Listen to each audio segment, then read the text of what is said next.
ദൗർഭാഗ്യകരമായ ഇന്ന് ചിന്നക്കനാലിൽ സംഭവിച്ചത് എന്തായാലും സ്ഥിരമായി ആന ഇറങ്ങുന്ന സ്ഥലങ്ങളായതുകൊണ്ട് അവിടെ എന്തു ചെയ്യാൻ പറ്റും എന്നുള്ളതാണ് അവർ ചിന്തിക്കേണ്ടത്. കാരണം ആന ഇറങ്ങാതെ നോക്കാൻ ശരിക്ക് പറഞ്ഞു കഴിഞ്ഞാൽ അവർ തന്നെ പറയുന്നുണ്ട്, ട്രെഞ്ച് കുഴിക്കണം എന്ന് പറയുന്നുണ്ട്. അതേപോലെ തന്നെ ഇലക്ട്രിക് ഫെൻസിങ് വേണം എന്ന് പറയുന്നുണ്ട്. ഇത് രണ്ടും ഇതുവരെ സാധ്യമാക്കിയിട്ടില്ല. പിന്നെ ഇന്ന് സംഭവിച്ചത് ശരിക്കും ദൗർഭാഗ്യകരം തന്നെയാണ്. അവർ കുട്ടിയെ സ്കൂളിൽ കൊണ്ടുവിടാൻ പോകുന്ന സമയത്ത് മൂടൽ മഞ്ഞ് കാരണം ആനയെ കണ്ടില്ല. അതാണ് ഇന്ന് സംഭവിച്ചിരിക്കുന്നത്. അപ്പൊ സ്ഥിരമായി ആന ഇറങ്ങുന്ന സ്ഥലത്ത് ഒരു റാപ്പിഡ് റെസ്പോൺസ് ടീം ഉണ്ട് എന്ന് പറയുന്നുണ്ട്. അവർ ആക്റ്റീവ് ആണെന്നും പറയുന്നുണ്ട്.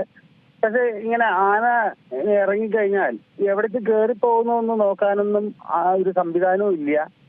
അപ്പോ ശരിക്കും പറഞ്ഞു കഴിഞ്ഞാൽ ഇവരുടെ ഈ റാപ്പിഡ് റെസ്പോൺസ് ടീമിന്റെ ഒരു റോഡ് ചുറ്റൽ അവിടെ ആവശ്യമാണ്.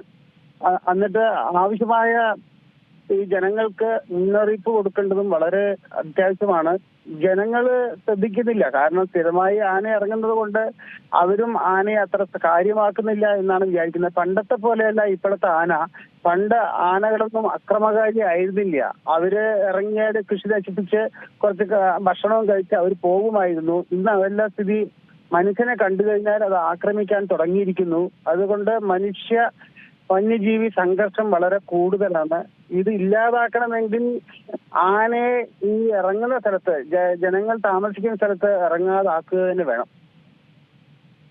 2000 കിലോമീറ്റർ നീളത്തിൽ ജനവാസ മേഖലയോട് ചേർന്നുള്ള മേഖലയിലൊക്കെ തന്നെ സൗരോർജ്ജ വേലികൾ നിർമ്മിച്ചിട്ടുണ്ട്. കഴിഞ്ഞ ദിവസം മന്ത്രി തന്നെ പറഞ്ഞതനുസരിച്ച് ഇനി വരാനിരിക്കുന്ന 3 മാസത്തിനുള്ളിൽ 100 കിലോമീറ്റർ കൂടി പൂർത്തിയാക്കും.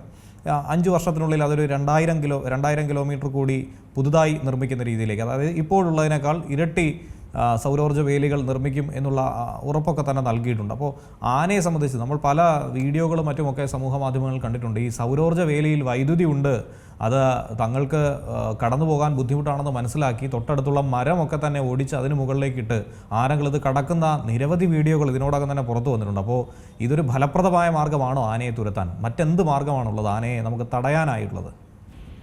ഇത് ശരിക്കും പറഞ്ഞു കഴിഞ്ഞാൽ ഈ ഇലക്ട്രിക് ഫെൻസിങ് ഒരു ഫലപ്രദമല്ല ചില സ്ഥലങ്ങളിലൊന്നും. ചില സ്ഥലങ്ങളിൽ ഫലപ്രദമാണ്. കാരണം ഇതിന്റെ മെയിൻ്റനൻസ് വർക്ക് ശരിക്കും നോക്കുന്നില്ല. ഇത്രയും കിലോമീറ്റർ ദൂരത്ത് ഇത് സ്ഥാപിച്ചിട്ട് ഒരു പോക്ക് പോകുകയല്ലാതെ ആ സ്ഥാപിച്ച സ്ഥലത്ത് ഇലക്ട്രിക് ഫെൻസിങ്ങിൽ ഇലക്ട്രിസിറ്റി വരുന്നുണ്ടോ എന്ന് നോക്കാനുള്ള ആളുകളൊന്നും ഇല്ല എന്നാണ് എനിക്ക് മനസ്സിലാക്കാൻ സാധിക്കുന്നത്. അതിന് ഓരോ 1-2 കിലോമീറ്റർ ദൂരത്ത് ആളുകളെ ഏർപ്പെടുത്തുകയും ഇലക്ട്രിസിറ്റി അതിൽ കൂടെ രാവും പകലും വരുന്നുണ്ട് എന്നുള്ളത് ഉറപ്പാക്കുകയും വേണം. 1. 2, സ്ഥിരമായി ഇറങ്ങുന്ന ഇപ്പൊ പറഞ്ഞു കുറെ കിലോമീറ്റർ ദൂരം ഇനിയും കെട്ടാനുണ്ടെന്ന്.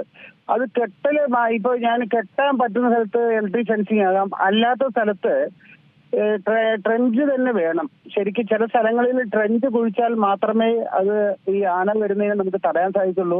ആ ട്രെഞ്ചിങ് നടത്തുന്നതോടൊപ്പം ആ ട്രെഞ്ച് ഫലപ്രദമാക്കുകയും വേണം. അതിനെ നമ്മളൊരു ട്രെഞ്ച് കുഴിച്ചിട്ട് അങ്ങനെ പോവുകയില്ല. ട്രെഞ്ച് കുഴിച്ചു കഴിഞ്ഞാൽ ആ സ്ഥലങ്ങളിൽ പരിശോധിക്കാനുള്ള വാച്ചർമാരെ നിയമിക്കേണ്ടത് അത്യാവശ്യമാണ്.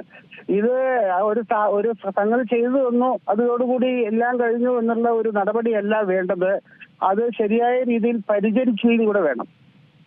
ശരി. അപ്പോൾ ഫലപ്രദമായ മറ്റ് മാർഗങ്ങൾ എന്തൊക്കെയാണ്? നമുക്ക് ജനങ്ങളെ സംബന്ധിച്ച് ഇപ്പോൾ വനംവകുപ്പ് എത്തി ആനകളെ അല്ലാതെ ജനങ്ങൾക്ക് ഏതൊക്കെ രീതിയിൽ ആനകളെ തുരത്താൻ കഴിയും, അതിൽ നിന്ന് രക്ഷപ്പെടാൻ കഴിയും? അല്ല, ജനങ്ങളെ ഞാൻ കഴിയുന്നതും ജനങ്ങളെ കൊണ്ട് തുരത്താൻ ഞാൻ പറയില്ല. കാരണം എന്താ അറിയോ, ഈ തുരത്താൻ പറഞ്ഞു കഴിഞ്ഞാൽ അവര് ആ ആനയുടെ മുമ്പിൽ പോയി പെടുകയും ജീവൻ പൊലിക്കുകയും എത്രയോ കണ്ടിരിക്കുക നമ്മള്.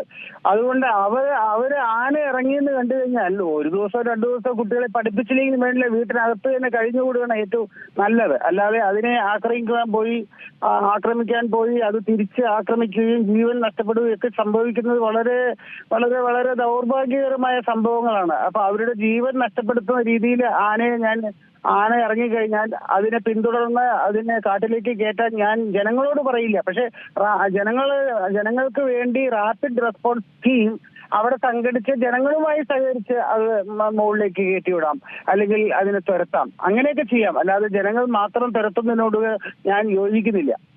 ഏറ്റവും പുതിയ വാർത്തകളും വിശേഷങ്ങളും വിരൽത്തുമ്പിലറിയാൻ സീ മലയാളം ന്യൂസ് എല്ലാ ഡിജിറ്റൽ പ്ലാറ്റ്ഫോമുകളിലും ലഭ്യം.